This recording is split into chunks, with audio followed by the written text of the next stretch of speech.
안녕하세요. 대이오부터 자동차 산업과 2차 전지를 담당하고 있는 한주입니다. 자, 오늘 필 에너지 함께 보도록 하겠습니다.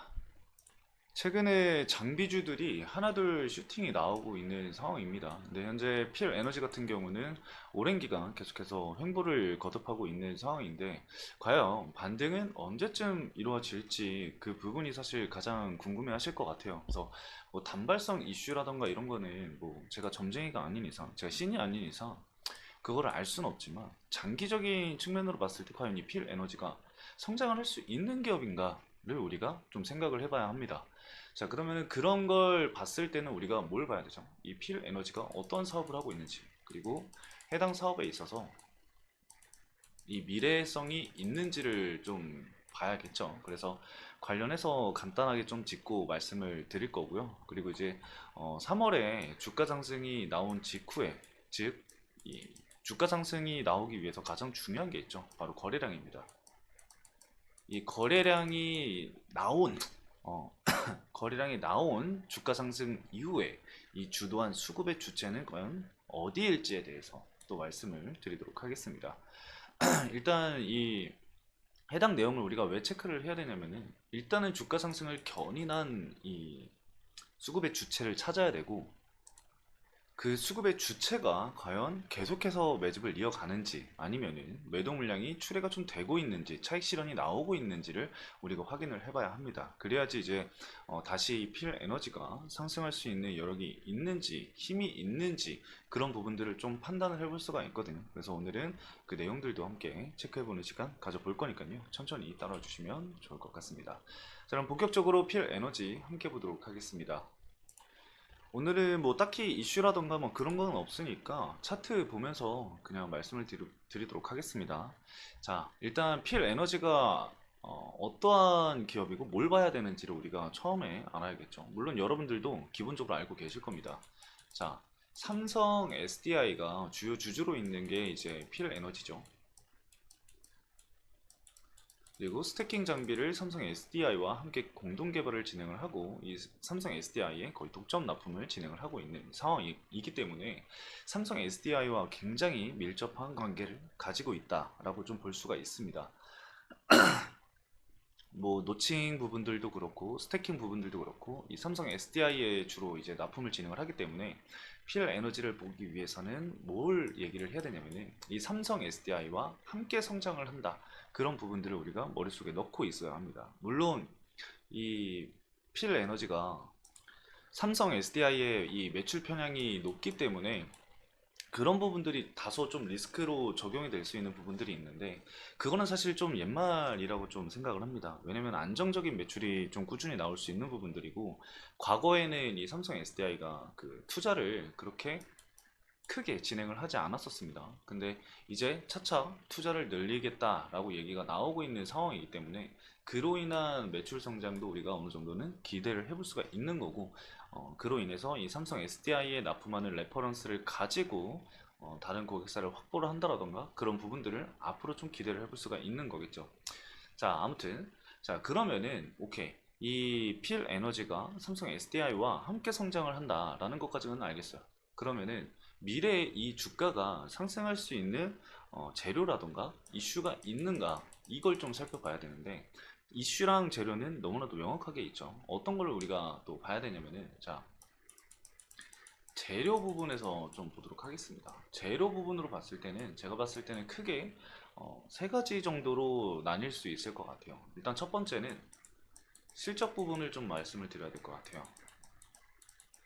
실적 자체가 현재 개선이 예상이 되고 있는 상황이고, 이게 장비주들은요, 여러분들, 장비주들은 수주가 보통 이제 1년 전에 진행이 되고, 그 다음에 매출 반영이 수주가 진행이 되고 보통 1년 뒤에 매출에 반영이 됩니다. 그래서 23년도 이제 말 기준으로 해서 아마 2천 몇백억 정도가 이제 수주 잔고였었던 걸로 기억을 하는데, 해당 수주 잔고는 올해 24년도에 좀 반영이 될 것으로 예상이 되고 있는 상황이고, 3월 달에 수주 공시가 또 하나가 있었죠. 그 부분도 제가 봤을 때는 올해 안으로 이제 또 반영이 될 것으로 예상이 되고 있습니다. 그렇기 때문에 작년 대비해서 이 매출이라던가 이런 외형 성장은 30% 이상 정도 성장을 보일 수 있을 것으로 현재 시장에서는 관측을 하고 있거든요. 그래서 이런 실적 부분들이 성장하는 부분들을 우리가 좀 체크를 해볼 수가 있을 것 같고,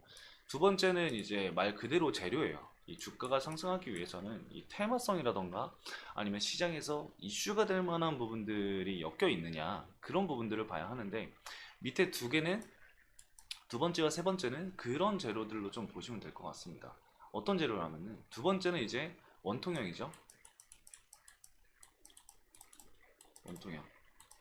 이 PL 에너지가 올해 이제 원통형 4600 와인더 개발을 완료를 진행을 하고, 이 전고체 스태킹 장비 성능 개선 R&D까지도 현재 진행을 하고 있습니다. 그래서 두 번째는 이 원통형 와인더라고 볼 수가 있겠고, 세 번째로는 방금 말씀드렸었던 전고체, 전고체에서 이제 스태킹 장비겠죠. 자, 이게 스태킹 장비나 원통형 배터리, 이 원통형 와인더 같은 경우도 아마 이 삼성 SDI와 굉장히 또 밀접한 관계를 가지고 있겠죠. 삼성 SDI가 이 원통형 46 파이를 얘기를 꺼냈던 부분들이 있고, 전고체 배터리 역시 삼성 SDI가 현재는 가장 빠를 것으로 예상이 되고 있습니다. 국내 배터리 기준으로, 배터리사 기준으로 말씀을 드리는 겁니다. 셀기업 기준으로. 그래서 그 전고체 관련해서도 이 R&D 장비를 아마 납품을 진행을 했을 거예요. 테스트 그 파일럿 단계에서 이제 사용을 진행을 하기 위해서, R&D 과정에서 사용을 하기 위해서 납품을 진행했을 겁니다. 그 납품 결과 이후에 개선을 하기 위해서 현재 그 R&D 성능 개선을 진행을 하고 있는 거고요. 그래서 개발이 완료가 된다고 한다면은 당연하게도 이 삼성 SDI 쪽에 우선적으로 납품이 진행이 되지 않을까, 그렇게 판단을 하고 있습니다. 그렇기 때문에 뭐 전고체 관련 이슈라던가 원통형 관련해서 이슈가 모두 포함이 되어 있다라고 보시면 될 것 같습니다. 그래서 그런 부분들이 반영이 된다라고 했을 때 주가의 변동성은 충분히 나와주지 않을까 생각을 좀 하고 있는 상황이고, 현재로서는 매물대 소화가 가장 중요하다고밖에 볼 수가 없을 것 같아요. 물론 여러분들도 느끼셨겠지만 매물대를 소화하는 이 과정이 굉장히 오래 걸릴 것으로 좀 예상이 되고 있는 상황이거든요. 근데 일단은 뭐 이평선이 현재 수렴하는 구간이기 때문에 이 시점에서 만약에 계속해서 돌파를 하지 못했었던 이 121선, 이런 부분들을 단기 이평선이 골든 크로스가 나오는 그런 흐름들이 나와준다라고 한다면은 단기적으로 3월 달에 나왔었던 슈팅까지의 물량 소화나 뭐 이런 한 차례 반등 정도는 우리가 좀 생각을 해볼 수 있지 않을까 생각이 듭니다. 근데 중요한 거는 그겁니다. 어떤 부분이냐면은 바로 이 거래량이죠. 거래량을 동반을 하면서 주가 상승이 나오느냐, 우리는 그거를 체크를 해야 합니다. 그래서 이 부분은 계속해서 제가 체크를 지금 하고 있는 상황이고, 아직까지는 여러분들도 아시다시피 지금 보시면은 거래대금이 거의 없는 걸 확인을 할 수가 있습니다. 그래서 거래량을 동반한 장대 양봉이 형성이 되는 부분들을 우리가 지켜봐야 되고, 이 거래량을 동반한 장대 양봉이 형성이 됐을 때 그 기준값, 이 중간값을 이탈하지 않는 선에서 자리를 지켜주는지, 그 부분도 체크를 해두면은 도움이 되겠죠. 그래서 그거는 주가 상승이 나오면은 제가 또 한번 말씀을 드릴 거니까요. 참고해 주시면 좋을 것 같습니다. 자, 그리고 수급적인 부분을 좀 말씀을 드릴 건데, 일단은 3월 기준으로 봤을 때 우리가 주가 상승이 이루어지고 나서 주가가 조정이 나오는 시점이었잖아요. 그런데도 불구하고 계속해서 매수가 진행이 됐던 곳은 이 하나증권이나 그리고 KB증권 이쪽이라고 좀 볼 수가 있을 것 같아요. 하나증권 같은 경우는 한 29만 주까지 매수를 진행을 했다가 지금은 한 2만 주 정도 매도를 진행을 하면서 27만 주 정도 보유를 하고 있는데, 사실 그 차익 실현 물량이 그렇게 많지는 않습니다. 그래서 뭐 매저 수급이 이탈이 나왔다, 단기적인 매저 수급이 이탈이 나왔다, 그런 부분들은 없다 정도로 볼 수가 있을 것 같고요.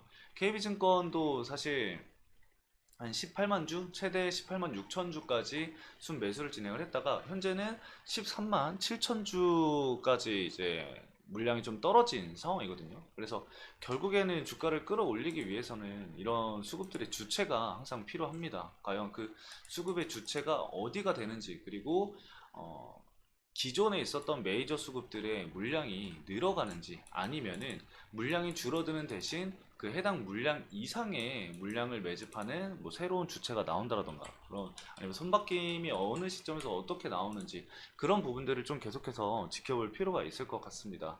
외국인 자금도 단기적으로 봤을 때는 좀 꾸준히 들어오고 있지만 차익 실현 물량도 계속해서 같이 나오고 있기 때문에 이 부분은 뭐 완전히 긍정적으로 좀 바라볼 수 있겠다라고 얘기를 할 수는 없는 단계인 것 같아요. 그래서 해당 내용도 제가 좀 체크를 해서 유의미한 그런 흐름들이 나온다고 한다면 여러분들에게 또 말씀을 드릴 거니까요. 참고해 주시면 좋을 것 같습니다. 자, 오늘 간단하게 여기까지 말씀을 드리면서 마치도록 하겠습니다. 해당 영상도 시청해주신 여러분들 감사합니다.